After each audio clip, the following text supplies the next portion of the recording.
Hello everyone, welcome back to my channel. In today's video I'm gonna show you how to delete Instagram account permanently.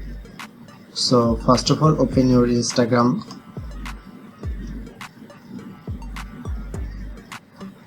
After that, click on to more option. Go to settings.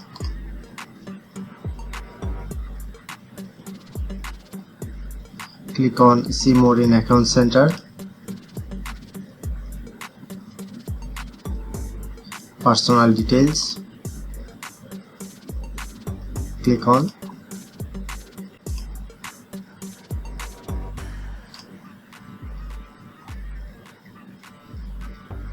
Choose the second option. Click on to continue and type in your password. Click on to continue and select a region. Now I'm selecting this. If you want to select anything, click on to continue and then finally click on to delete account, then successfully delete Instagram account permanently. So that's how you can do it.